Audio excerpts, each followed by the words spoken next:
Let's talk about whether owning cryptocurrency makes you a target for armed robbery, theft, home invasion, kidnapping, ransom, and all the evils of the world. The short take is the statistical probability is almost zero, but I want to walk through that statistical probability because I think it'll help you feel better, and I'll also give you a few tips on what you can do if you're worried about it, even if the statistical probability is almost zero. Okay, so in the United States, this is some quick stats I pulled off ChatGPT. But in the United States, there are about 100,000 armed robberies every year. 100,000 armed robberies. Now, specific to cryptocurrency, someone actually tries to keep up with every single instance where any of the bad things I mentioned, home invasions, armed robberies, kidnapping, ransom, anything like that, involves someone for their cryptocurrency. And that person is Jameson Lopp, who's the chief strategy officer, or actually chief security officer, maybe, I think, of Casa, which is a Bitcoin company. Anyway, so he keeps up. His Twitter handle is at Lopp, Lopp. So Lopp, Jameson Lopp. He keeps up with the stuff and he tweets it basically every time he ever finds anything anywhere in the world. Other countries have had more of an issue, but still statistically, it's almost zero. But anyway, so if there are 100,000 armed robberies in the United States, the total number of things I keep up with that Jameson Lopp posts is fewer than 10 in the United States in a given year. So we're talking about 10 versus 100,000, which means the probability of an armed robbery happening that was related to cryptocurrency is like 1 in 10,000 chance that it was related to cryptocurrency versus just it happened in general. So the short take is criminals are almost always targeting people because they can easily target the people. And it has nothing to do with cryptocurrency. The cryptocurrency, if people are targeting people for cryptocurrency, that is extremely infrequent. And again, we're dealing with, I think, to the best of my sort of off the top of my head count, is fewer than 10 instances per year versus armed robbery in the United States, which is like 100,000 a year. So you're dealing with statistical probabilities of 10,000 to 1 or something ridiculous like that. If you try to find statistics on home invasions and kidnappings and ransoms and things like that, the numbers end up getting so small that it's basically zero for in general. Those things are just extremely unlikely in the United States, regardless of whether cryptocurrencies are involved. So I would say, is this something the average person needs to worry about? No, but at the same point, there's a lot of things in life where I like to exercise extra caution, just because. So the number one thing, first of all, the likelihood that you're going to lose your Bitcoin to something that involves the use of force, armed robbery, home invasion, kidnapping, ransom, all that sort of stuff is basically zero compared to the likelihood that you're going to get scammed or hacked. So if you want to worry about something, you should worry about getting scammed or hacked, not that something, is going to somebody's going to assault you or, force you to hand over cryptocurrency. The statistical probability of that is just almost zero. And the best way to protect yourself against scamming and hacking is to buy a BitKey, BITKEY.world, and keep your Bitcoin on BitKey. That is by far the best way to keep your Bitcoin out of the hands of scammers and hackers.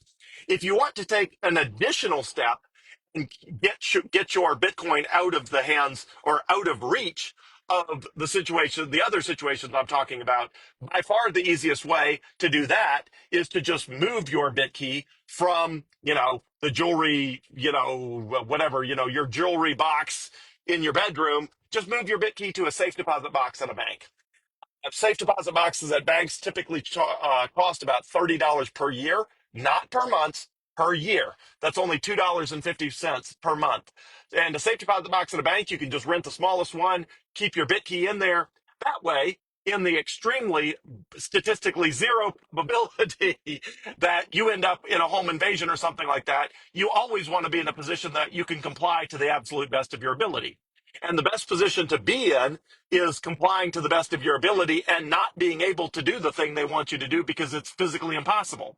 So if somebody, beats down your door at 2 a.m. on a Saturday and says, give me all your money, all your jewelry and all your cryptocurrency, what you want to be able to tell them is, here's all my jewelry, here's all my money, whatever. Obviously, you want to comply to the best of your ability, but you want to say, hey, The problem is I can't give you my Bitcoin because it's in a safe deposit box at a bank and the bank is closed at 2 a.m. on a Saturday. I'm sorry. Like, I can't give you the Bitcoin even if I wanted to. That is the best way to get your Bitcoin. That further step, which again is statistically so insignificant probability that it would ever happen, that again, I even debate whether it's even worth doing videos on. But as the price of Bitcoin rises, especially if we get a big parabolic run towards the end of this year, there's going to a lot of people that are going to feel like they have so much Bitcoin that it makes them nervous. And so I want to sort of head that off by just one, highlighting just how extraordinarily improbable it is that something like this would happen.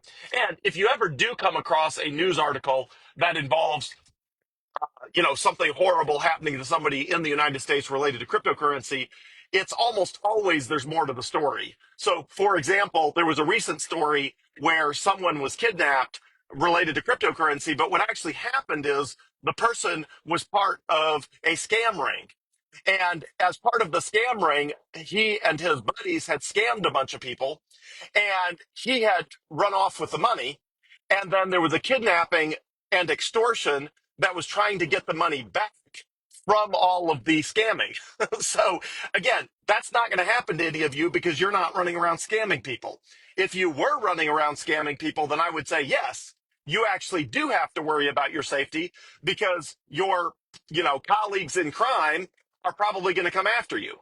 But you're not running around scamming people, so you don't have to worry about your other scammers. You don't have to worry about them hating you if you steal from them and they get mad at you. So almost always when there's stories, horrible stories about something happening, first of all, it's extremely, uncommon in the United States. But in the extremely rare case that it's not something like that happened, it's typically part of a organized crime ring to start with, which is very similar to the kind of crime that happens related to drugs. A huge amount of the crime that happens related to drugs is drug deals gone bad. So if you're worried about your safety and you look at statistics and you see that a certain city has a certain number of murders every year, the question is, yeah, but were those people participating in an activity that you're going to be participating in? If the answer is, well, a lot of those murders were drug deals that have gone bad, well, guess what? You're not participating in drug deals, which means you're not going to get shot in the process of a drug deal gone bad, which means that, the statistics that are related to things you are not doing don't apply to you. So the same is true in the world of cryptocurrency that not only is it statistically extremely unlikely that those things happen, but when they do happen, it typically involves the intersection of other crime that the person should not have been involved with at all to start with. And as a result, someone like you is not going to be in that position because you're not involved in cryptocurrency crime, and therefore the blowback of that crime is not something that applies to you. Right? If you want to protect your Bitcoin, the best way to do it is to buy a BitKey. And if you want to protect it even farther from home invasions and things like that, the easy thing to do is just keep your BitKey in a safe deposit box at a bank.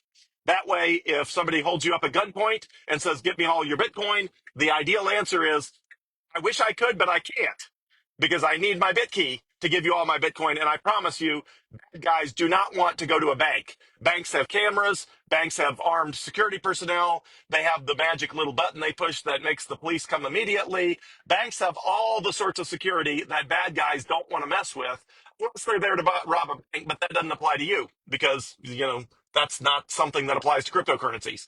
So bad guys do not want to go to banks because they're all the security. They want to rob people where it's easy, it's opportunistic. And again, that's somewhere between 1,000 times more likely and 10,000 times more likely to happen with nothing to do with cryptocurrency. It just happened to somebody as opposed to happening to somebody because they were targeted for cryptocurrency. That being said, things you can do: buy a BitKey, keep it in a safe deposit box in a bank. You can also don't tell anyone how much Bitcoin you have. Now, again, I fudge that principle a little bit because I talk about percentages of my net worth in Bitcoin, but I never talk about how much Bitcoin I have. And I've done entire videos about why I have less Bitcoin than people think I have. But regardless, and in my case, I take lots of extra precautions.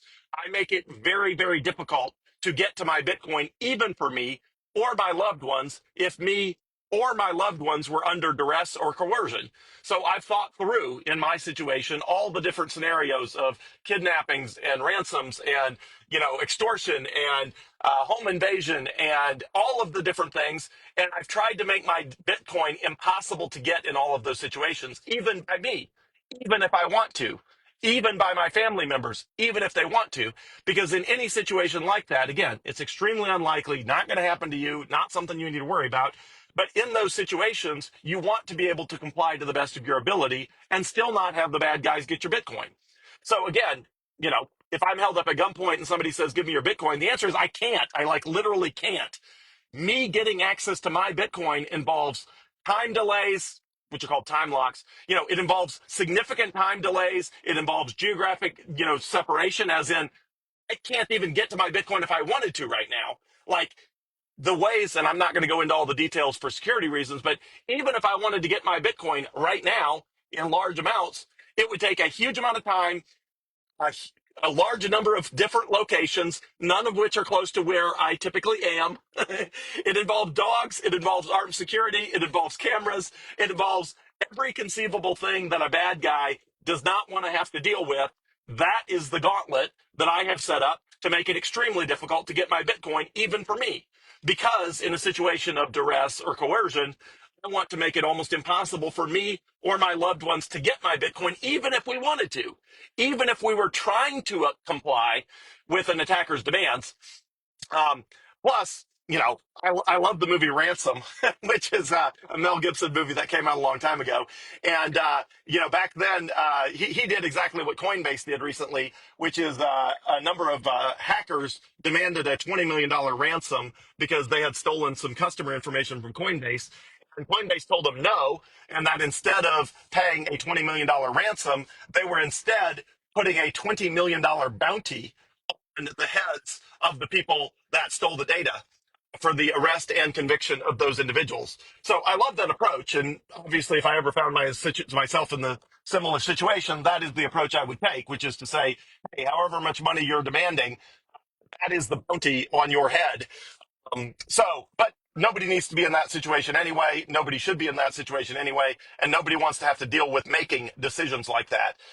So probabilities are, you're 10,000, somewhere between 1,000 and 10,000 times more likely to be a victim of something bad happening that has nothing to do with your cryptocurrency than you are something related to your cryptocurrency. But the steps you can take, don't ever tell anybody how much Bitcoin you have. Like, don't tell them a number of Bitcoin or an amount of Bitcoin. Um, you know, Other than that, store your Bitcoin on a BitKey. You know, if you have more than $10,000 of Bitcoin or whatever number is a big number to you, keep that BitKey in a safe deposit box at a bank where it's, no attacker is going to want to go with you to to a bank to get your BitKey to get your Bitcoin. Like, it's just not worth it for them. That's the ways you could protect yourself. Again, in my situation, I have an entire gauntlet that is much more complicated, much more difficult, and anticipates all of those bad things that I've mentioned in this video. But that is not necessary for the average person. The average person, get a BitKey, get your Bitcoin out of the hands of scammers and hackers. That solves 99.999% of your problem. And if you want to solve the other 0.001% of your problem, go get a $30 safe deposit box at a bank and keep your BitKey in there, and you're good. And you just don't have to worry about this stuff. So that helps. Again, especially anticipating a rise in the price of Bitcoin later this year. I want to get ahead of that and make you aware of all this stuff. And for the vast majority of people, you just don't have to worry about it. But there are common sense things you can do. And that's why I wanted to record this video. Have a great day, everyone. Thanks.